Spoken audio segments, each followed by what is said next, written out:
Good morning, everyone. We're going to shop at the dock. I've been there a few times now. I'm not taking my cooler. You usually have to take a cooler, but this is the shop at the dock tour. So if you've never been, they do it about 4 times a year and you'll get a tour. So you'll get all the information that you need. And I'm going to walk there. It's better to walk. You can park, and parking is difficult. So I'm just gonna walk, and when I get closer to the area, I'll put the camera back on, okay? I want to show you here a bit something. This is an outdoor shower that I have here. Yep. Comes in handy when you come from the beach or you come back from crabbing and you want to rinse off. You can even rinse off like your sand toys, anything, and it just keeps things cleaner. There's my crab pot. Okay, I'll catch you in a bit. All right, I'm closer to the area here. Like I said, this is shop at the dock. We'll be walking there. I've already walked a bit. I didn't want to keep the camera on, but now I'm here closer. Anyhow, I will show you around and someone will give us a tour. And the nice thing about living on the coast is that you get fresh fish. You can buy it off the boat, or you can go to your local restaurant or your local fish market. And I wanted to mention that people have asked me, like, when's your next video coming out? The long form video. And I'm not married to my phone. As I wrote in my description, I'm not connected to my phone. Like, that's not my thing on the daily. Like, I do this for fun. That's why in none of my videos I've asked, I'm not asking for I don't say subscribe, like, share, all these things like you hear from other people, and I will never have a membership fee. Yeah, this is for fun and something for you to enjoy as a community member wherever you are globally, because I know that people have watched from different parts of the world, and I love that. Continue to connect. And yeah, so you can look at my shorts, you can look at other videos. In the meantime, I usually post one long form video a week, and then the rest of the week, like, a few shorts. So yeah, have fun with my channel. And here we go. I'll show you more on our way there. And the tour will happen in Dock 5. And I think I'm looking at the camera. Earlier, I don't think I was, so I think I am now. Let's switch this. Okay, I've switched the camera so you can see. And this is Newport, Oregon. You can get fish right off the boat.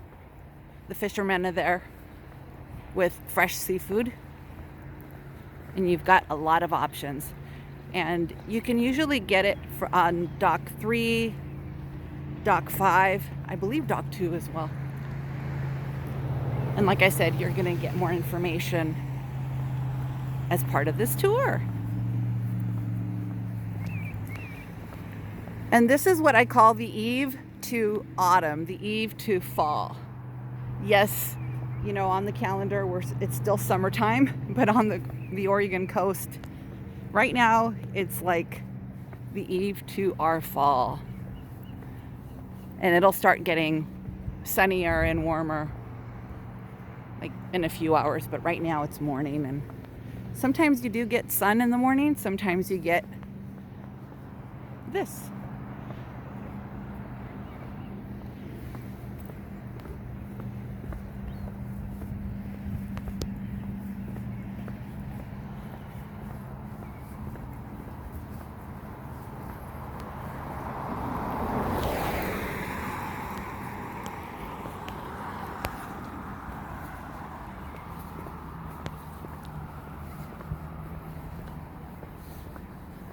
And I want to thank you all for subscribing and watching the videos. Thank you for joining in.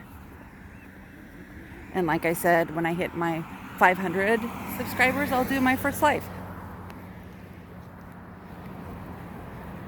And I want to maintain this as a pressure-free channel, just an experience, a community feel to it, experience for all, and no pressure for nothing. You know, that's why I don't believe in memberships, because I think that when people buy in, there's an expectation, and I don't want expectations here. The only expectation that we'll have is that it's a non-judgmental place, a safe place, and that's pretty much it. You know, all-inclusive place to have fun. When I say place, I mean channel.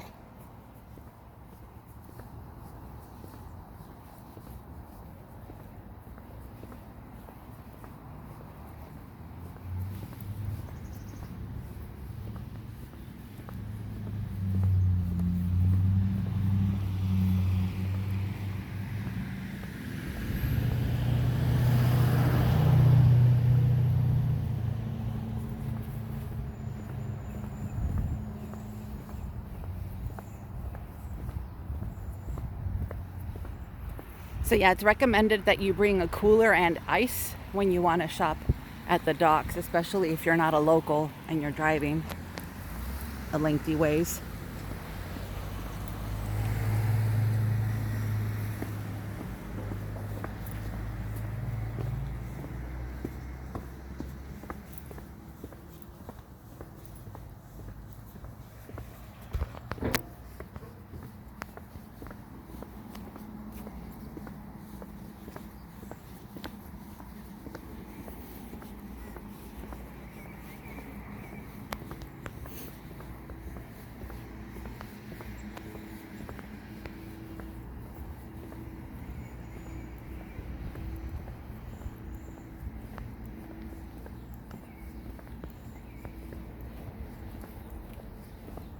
Memories here fishing with my dad. These were the docks where he loved to fish.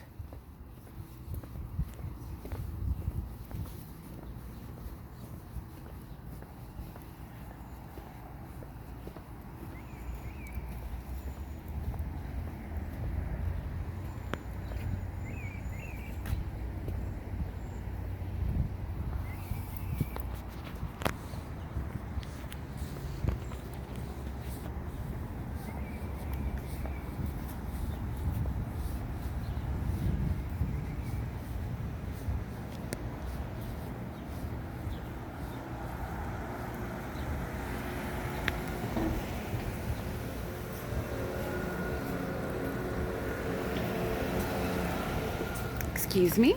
Thank you. That's okay. Thank you.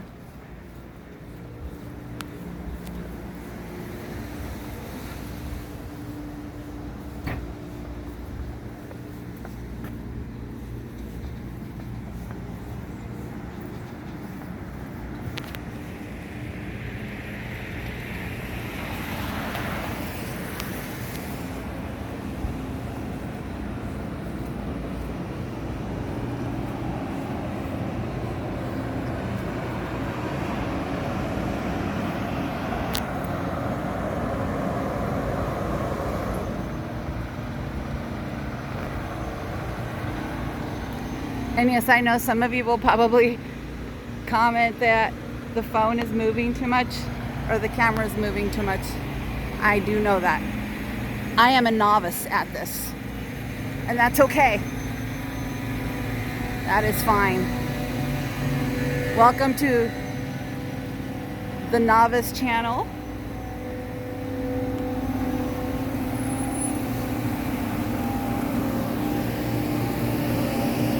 But you will get authentic coverage here. You're not going to get AI, and I don't filter. It's raw.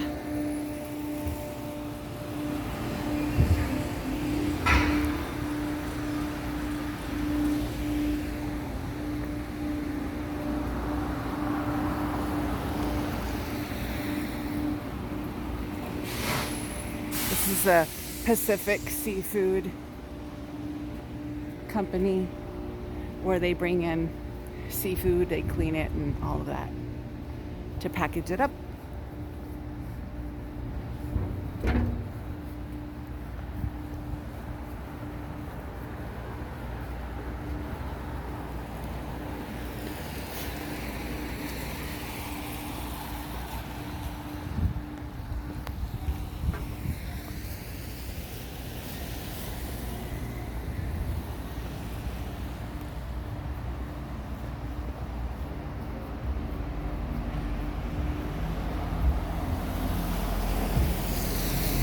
What are you doing this morning? Do you usually take your time making breakfast? Do you have a physical routine that you do before your first meal?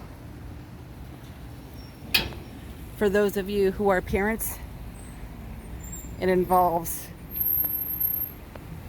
school, transportation to school, and supporting your children and making sure they have what they need. So, kudos to you parents.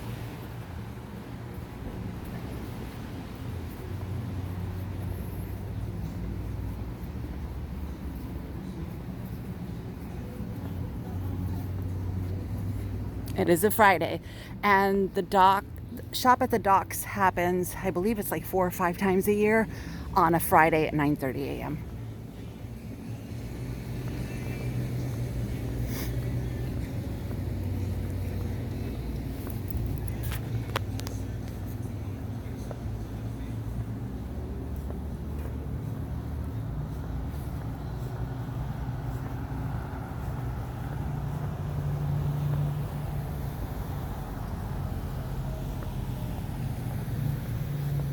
Okay, well, I'm going to shut the phone off and turn it on when we get close to the dock, okay? And then we'll start the tour. We are getting closer to Dock 5. And again, I did not bring my cooler because I wanted to take coverage here. But you'll see other people buying fresh fish.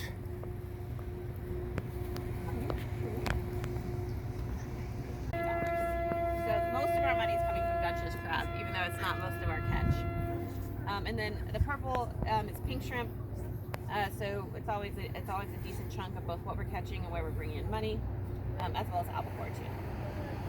So people always are curious about salmon. Salmon's actually a really, really small fishery.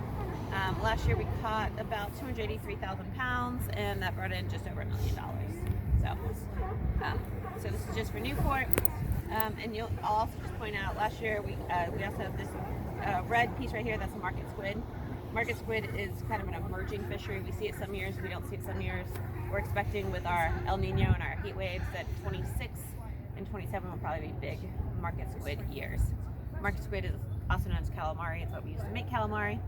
And so it's one of the most economically important fisheries in California, so we're all keeping an eye on how it's shifting and whether we're going to start seeing it more regularly up here. Any questions before we start walking down?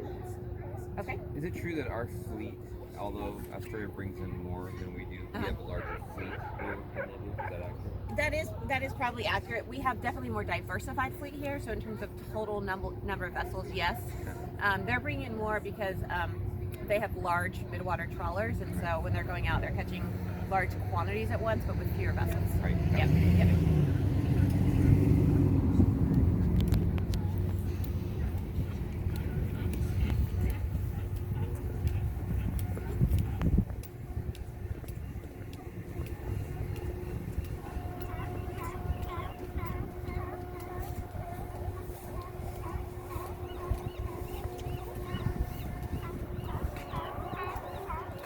Sea lions. Sea lions.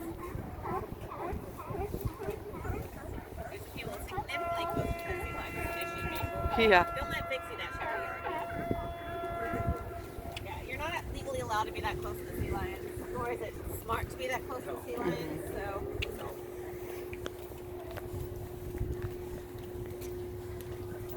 What is it, 100 feet or something? Yeah, it's they recommend 150, but yeah. I think it's like 50 meters. But at least on average, we say if you're 100 feet, you're probably fine. It's also, there's a difference on land and on the water. But it's anywhere from 100 to 150 feet is recommended. Yeah, when they're shedding on the beach, they usually put cones around them. Yep. Especially when they have pups and stuff like that. Mm-hmm.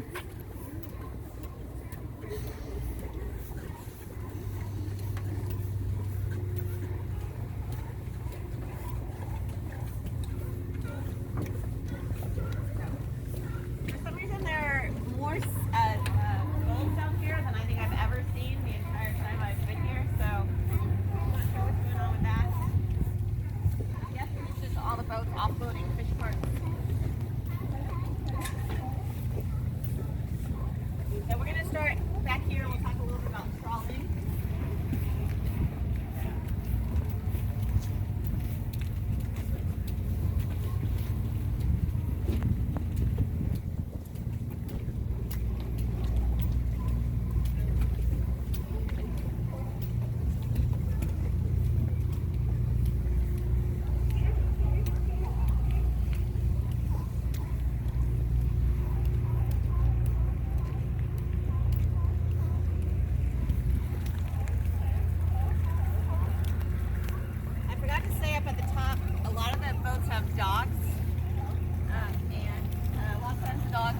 wandering around.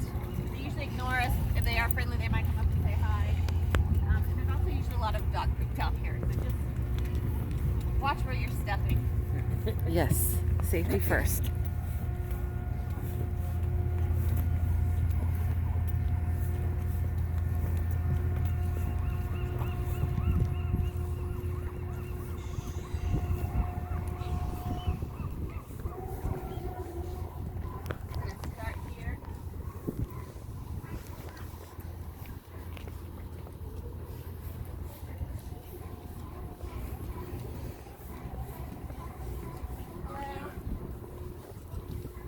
Well, you can't see quite as well because of the middle thing, but we can probably kind of see it from here. You come down a little bit more if you want. So you'll notice that this one has a sign that says it's doing fisheries research. We have quite a few vessels that are privately owned, but they'll contract with NOAA to do research, and so I'll show you another one kind of at the end down there. And so we have a couple vessels set up right now that are going out doing a number of different types of surveys, including the Pacific Storm, which is an OSU vessel. It just got back from doing some stock assessments. And then we have a couple of boats set up right now doing groundfish surveys. So we have a couple different types of trawlers. This one is set up for research right now, but the concept and the fishing style is the same. So the main types of fisheries we have here in Newport, we have trawlers, we have trollers, we have fixed gear, and we have longline. Those are the main types of fishery. There's a couple others that I can get into, but the main difference there is that a trawler is anything that's moving through the water and it's pulling a net behind it or out to the side. A troller is anything that's moving through the water with hook and line. Long line are stationary lines, and then fixed gear is stationary gear. You can always tell a trawler for a couple of different reasons. One is the obvious giveaway of the net. And so this one, as I mentioned, set up for groundfish. You can tell because it has the large net on the back of the vessel. Somewhere in here I have pictures. There we go. Okay. So our main types of trawlers, we have groundfish, we have kind of midwater, and then we have pink shrimp. And I'll show you pink shrimp in a minute. I didn't see any midwater trawlers today, but I'll talk about what that is. So with our groundfish trawlers, groundfish is just kind of a collective term for about 100 different species. More than 60 of those are various species of rockfish. And so a lot of our groundfish vessels are kind of medium sized, maybe smaller in terms of trawling vessels. And that's because they're going out and selectively targeting fish that exist in kind of these complex ecosystems where they're only trying to target certain of those fish. Our groundfish include various things. You might have, you have your, like I said, your various types of rockfish, widow, and yellowtail, and whatnot. You've got your flatfish, so like if you like sand dabs, or if you like, petrale or anything like that, that's part of our groundfish. Our roundfish, so like if you like lingcod, technically sablefish is part of it, although it's managed separately. And then there's a couple of various species of sharks and skates and things like that that we also catch as part of our groundfish species. You'll notice that Pacific whiting, aka hake, is also in here. Technically, it's also considered a groundfish species. We catch those with different vessels as part of our midwater fleet. So with our midwater fleet, those are larger vessels. They'll look very, very similar to this, except for they'll have a very large structure on the back. Larger reel, larger vessel, and they're the ones going out and catching that Pacific whiting. We have a lot of Pacific whiting. It exists in large schools. We go out and catch large quantities of it. It's a very low value fish. Oregon State University actually has a whole seafood innovation lab up in Astoria, where one of the main things they're doing is trying to find better value for this fish because we catch so much of it, but it doesn't have, currently the market is, there's not a lot of financial value to it. It's one of those just kind of generic sort of whitefish, right? And so trying to create like a fillet market or something for it. Right now, a lot of it gets turned into things like surimi.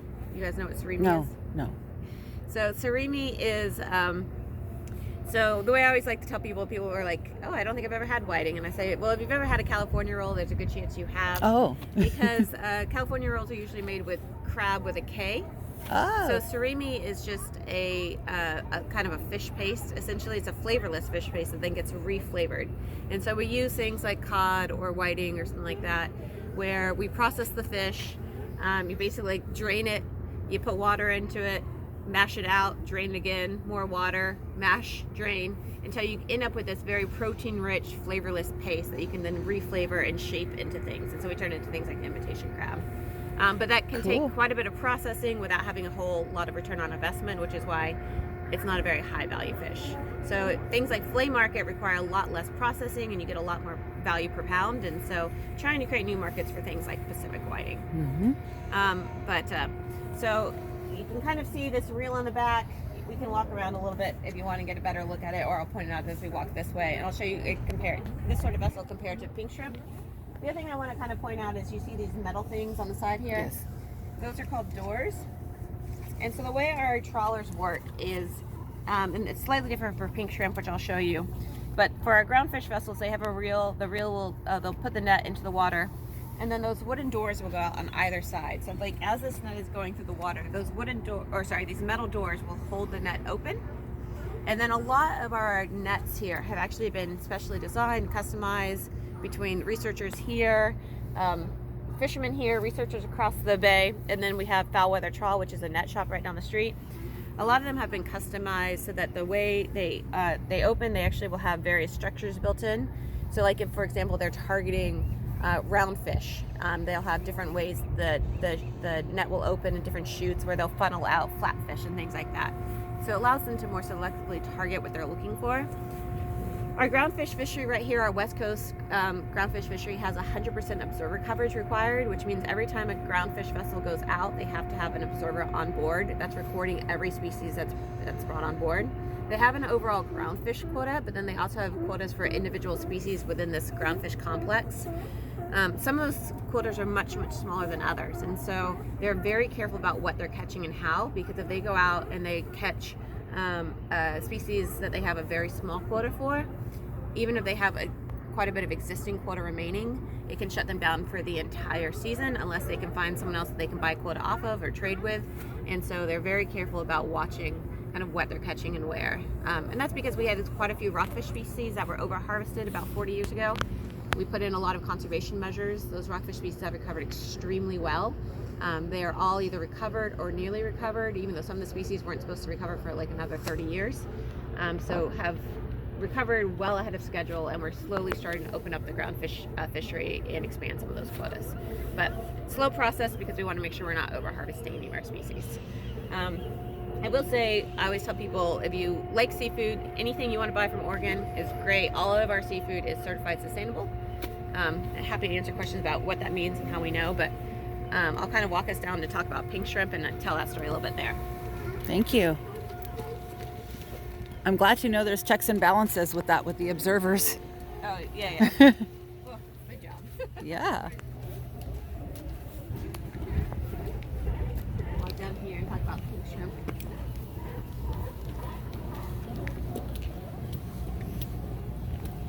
We got to walk quite a bit today because everything's so spread out because there's only a handful of boats in here. Of June, and then it'll close for 2 weeks. They figure out how much caught open compared to the overall quota. About 2 weeks later, it'll open up again for that Tuesday through Thursday.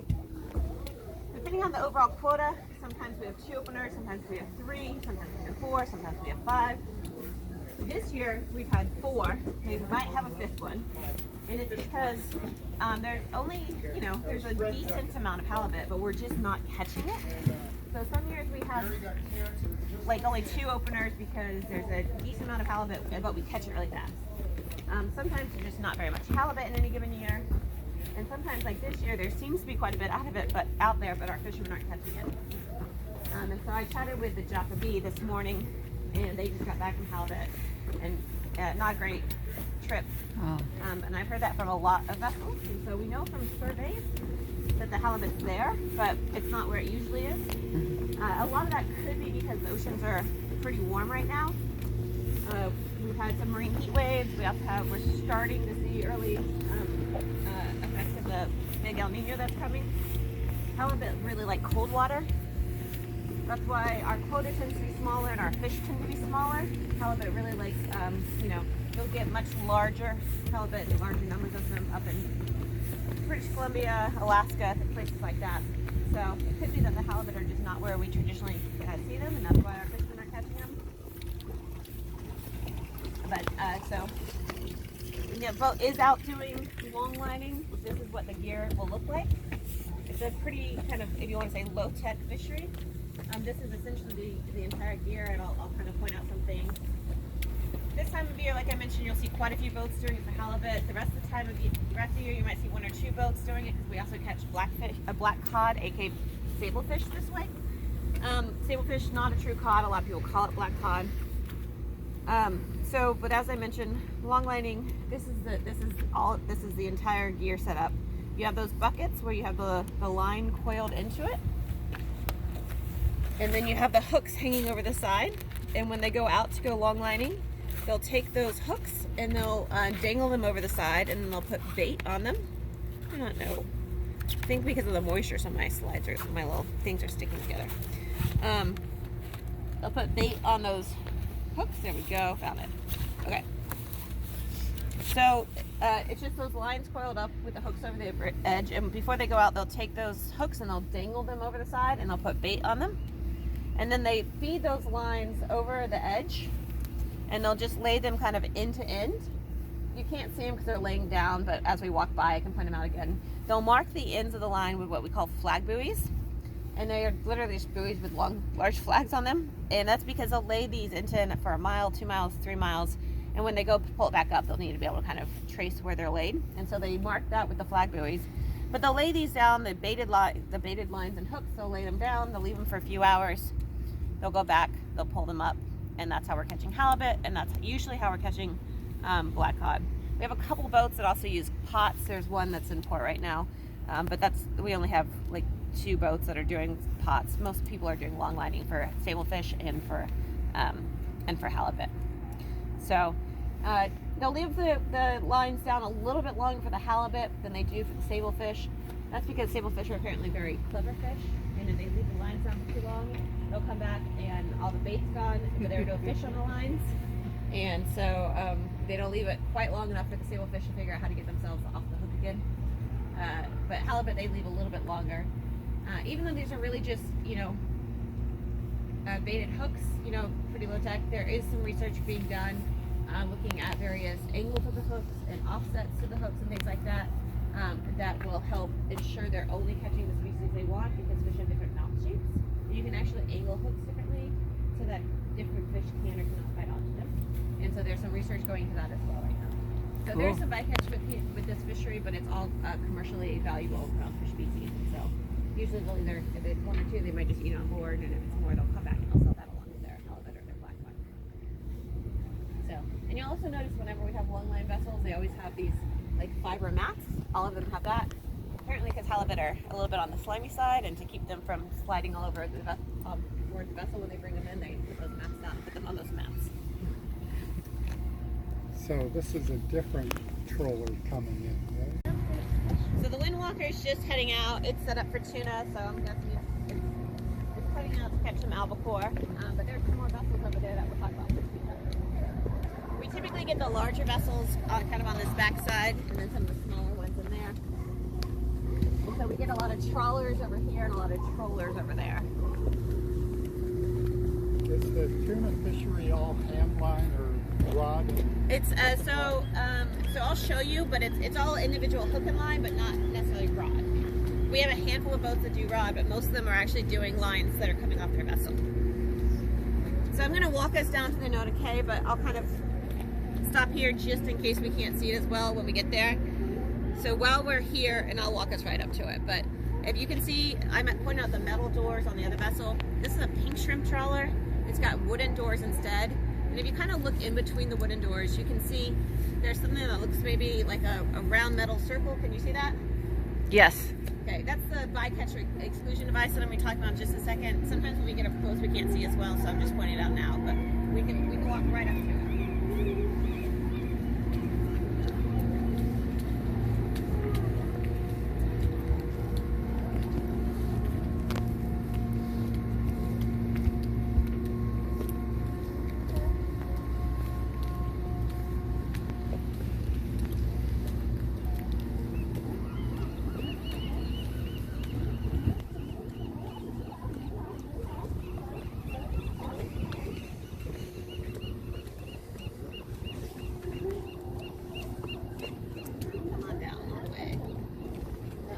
gesture behind me and you can see what I'm talking about. Okay. So the noted place set up for pink shrimp right now is another of our trawlers. A couple key differences. And so one, you'll notice there's no reel on the back of this boat. That's because of how we do pink shrimp. Pink shrimp, anyone has eaten Oregon pink shrimp? Yes. Yeah, how big is it? Small. Very small, right? Yeah. So you have a very, very small animal that exists in the water column and you're trying to catch it with a net. That's going to mean you have certain considerations, right?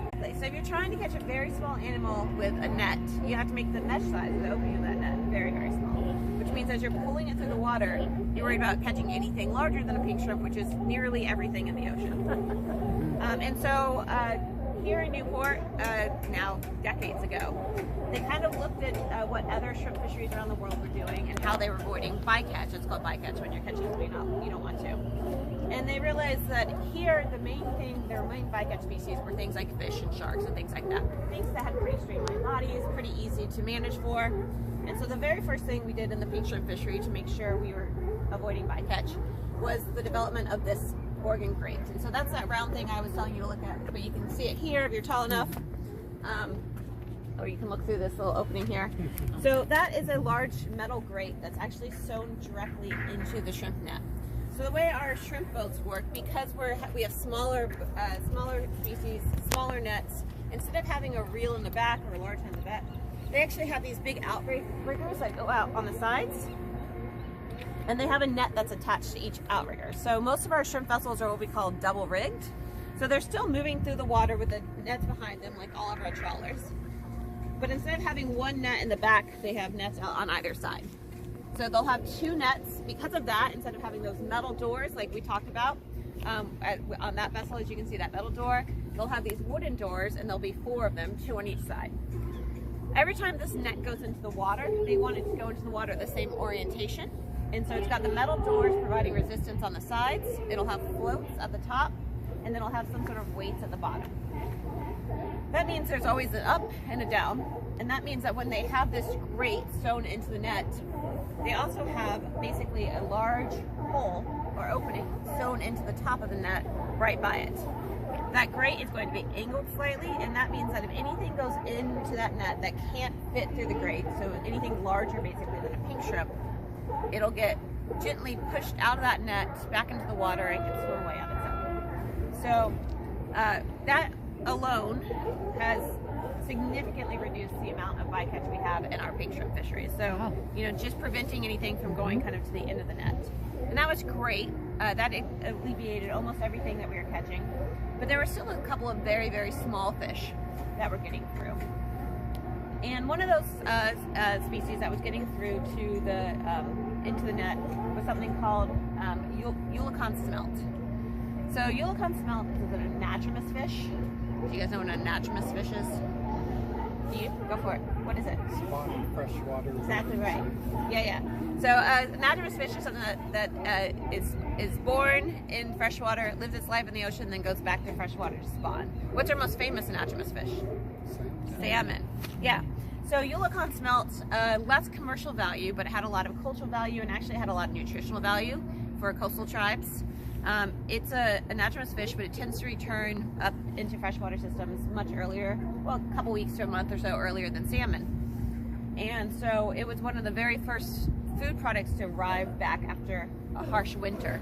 So for a lot of our coast tribes, it was incredibly important for nutritional purposes. They're also a very oily fish, and so they would use the oil for various things, and also was an indicator that salmon would be returning soon. And so no real commercial value to it, but it has had cultural significance. We were catching it in our shrimp nets and we were just discarding it. It was just a waste species. And so we were like, okay, how can we catch less of this species that, you know, we don't care about, but, you know, doesn't need to just be caught for no reason. And so we realized that our pink shrimp, which look like this, cute little guys, right? They're not exactly designed for very efficient swimming. They don't have very good eyes. And so we could put something in the water that fish would respond to that pink shrimp won't. And it turned out that light is a really good one. pink shrimp can kind of detect light, but they can't see very well. Like I said, they kind of exist in the water column, but they're not really agile swimmers or anything like that, right?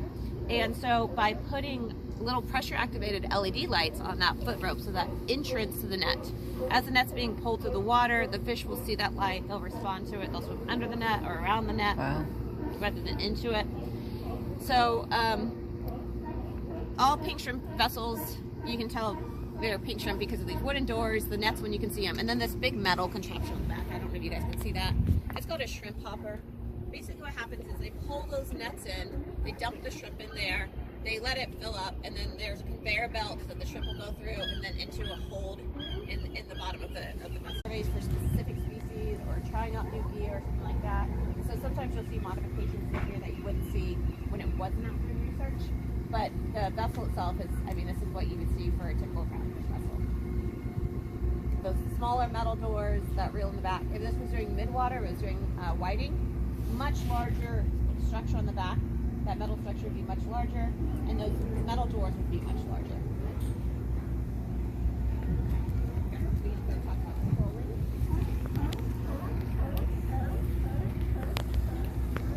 No bycatch for our salmon or albacore fisheries because, as I mentioned, it's individual hook and line, barbless hooks. A lot of times when these vessels are going out, they're going out with a crew of 1 to maybe 2 people.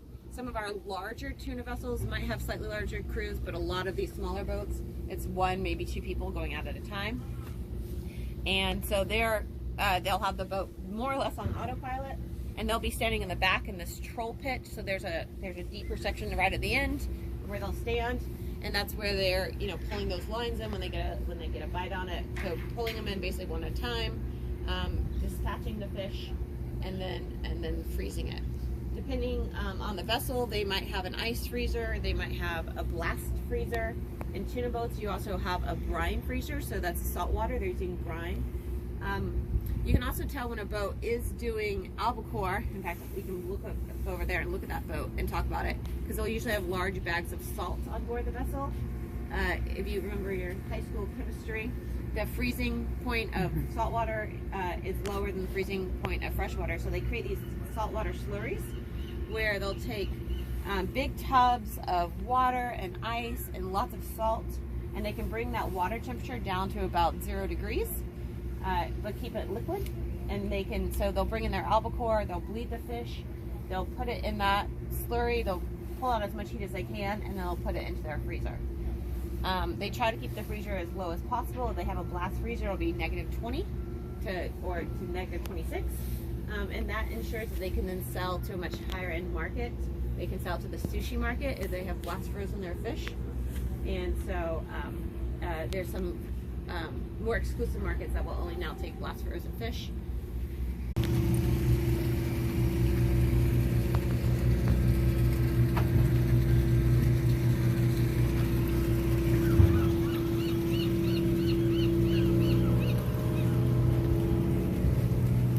Okay, perfect.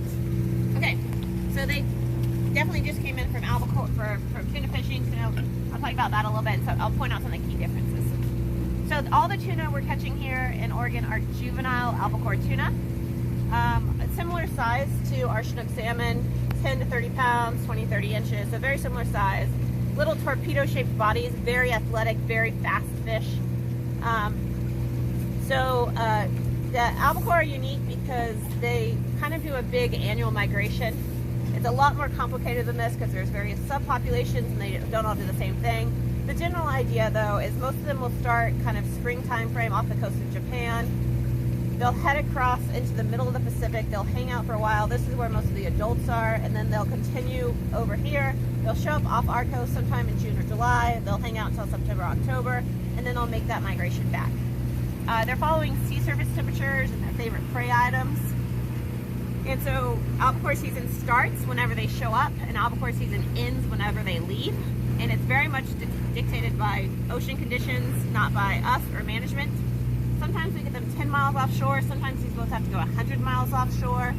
So a lot of these boats, equipped for longer trips than some of our other vessels where we're catching things much closer to shore. But some of the key things that you'll see on any sort of albacore vessel, as I mentioned, you'll see these large bags of ice. And that is, again, so they catch the fish. They'll bring them in on board as quickly as possible, so they'll have these hydraulic reels on the back. These are very, very, like I mentioned, fast, strong fish. And they are existing primarily at the surface. And they're in warm water, and so by the time we get them on board, they're very, very warm. These fish are basically warm-blooded, and by the time we get them on board, they're very warm. We need to get that hot blood out of their body as quickly as possible and cool them down, which is this thing right here called a crab block. So when boats are out crabbing, they'll use the crab block. Most of these boats have it. I'll point out on a couple others as we go. And so what happens is we have a crab pot on its own, maybe 60 pounds, can be 80 pounds. Once it's full of crab, it's even heavier. They're all on individual lines and buoys while they're in the water. We can talk about that and some of the challenges that's presenting with climate change. But so they all have, the pots are sitting on the ocean floor. They have a line attached to them, a buoy at the surface. And as the boats go by, they will grab that buoy line and pull it up, feed it into the crab block. That crab block will pull up the pot. They'll dump the pot into, they'll usually have some sort of sorting bin, and then they will sort the crab. December 1st usually doesn't, but sometime around then, the season starts. All the boats go out, they can start fishing, and then once they have started fishing, they're sorting based on size and sex. We only keep male crabs. I'll talk about why that is in just a second. And then here, our male crabs have to be at least 6 1/4 inches across at this widest point right behind the point there, right behind the point of the shell. They've got to be 6 1/4 inches across for commercial fishing. It's 5 3/4 for rec, but 6 1/4 for commercial. And this equates to a male that's about 4 1/2 years old. Crabs hit sexual maturity for reproductive purposes about 1.5 years. And so this ensures that these crabs have had a couple of years to reproduce.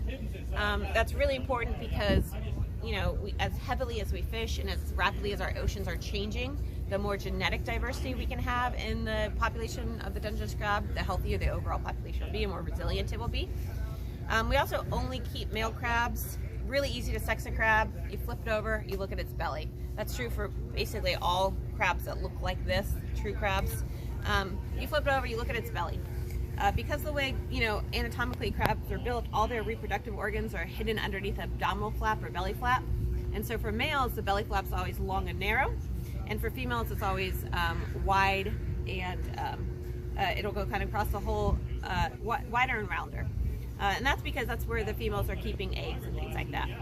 We don't keep female crabs for our fishery for a couple reasons. One, we can't tell with the Dungeness crabs that they have fertilized eggs. Some species you can, we can't, and so we just don't take the females. But also because we so heavily fish this population, we need as many females in the water as possible. The way a lot of marine species, egg-producing marine species work is we have what we call boffs. Anyone know what a boff is? It's a big, old, fat, fecund female. And so the more big, old, fat, fecund females we have, the better off the population is. Because as species like crabs get larger, as the females get larger, they can produce more eggs each time, and they can produce eggs more often.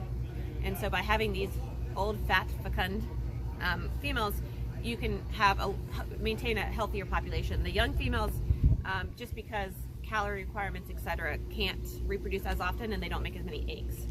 And so having these older female crabs in the water with a healthy population of the young males, the males can reproduce much more often, and that means we can ensure we're keeping a stable population even though we're very, very heavily exploiting our crab fishery. We are catching probably nearly every legal sized male crab we can in a given year. And so in order to be able to continue to do that, we need to make sure there's always a healthy population coming up. And so we throw back the small guys, and we throw back all the females. Yeah. Let's see if I can find it. Depending on where it is and how long, I don't actually see it. But usually, oh, it's right here. It already broke down. So at some point, this was kept closed with cotton. This was probably like, this is probably recently recovered. Sure. And so it's actually, see it, so it makes a nice big hole. And so the idea here is the hole is supposed to be basically the same size as the way these work. Anything that can go in should be able to come back out. And so the way these pots work is this: when it's in the water, this will be closed like this. When a crab wants to go in, it can push it open, but then it can't come back out. And so in theory, the opening is supposed to be the same size so that a crab can get back out here. Yeah. So, but I'm assuming it was right there, and it's now just broken down, which is what you want to see when a pot's been locked in the water.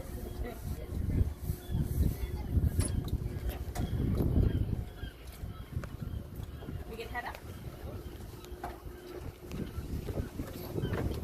Yeah, I was just saying, I think that you can see the big hole in it. Yeah.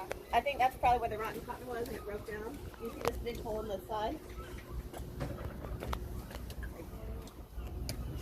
Right there. Wait, yep.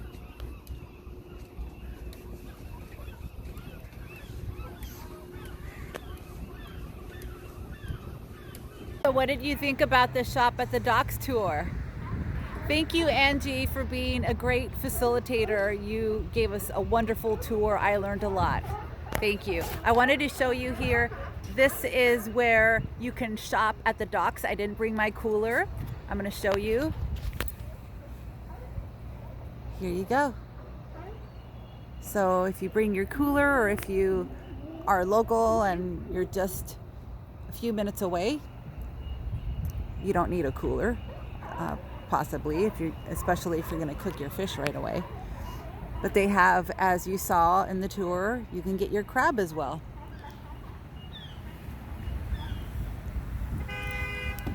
And this was the Shop at the Docks tour is a partnership of Oregon State University Extension and Sea Grant. They gave me a grab bag.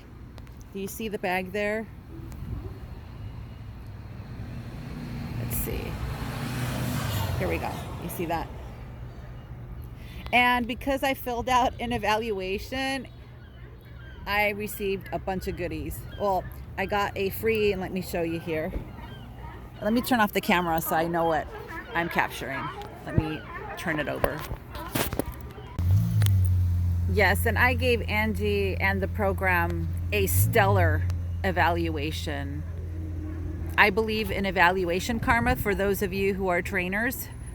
And I'm not a trainer anymore, but as you know, I retired 26 plus years in the anti-violence field, and I did a lot of training workshops.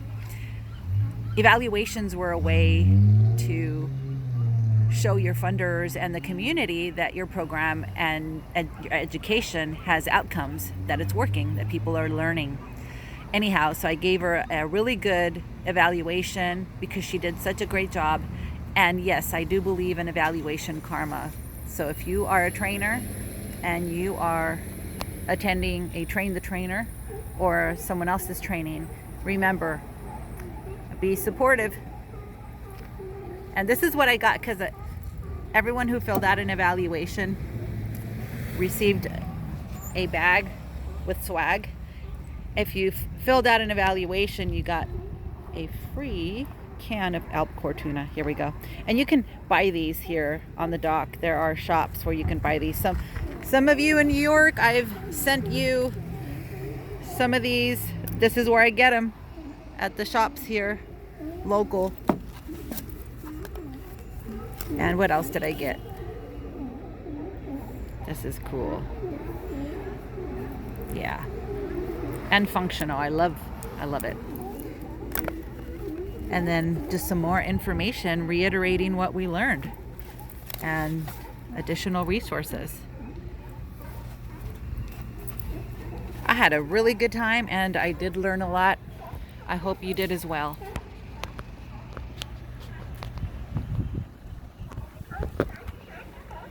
Have an astronomical day, everyone.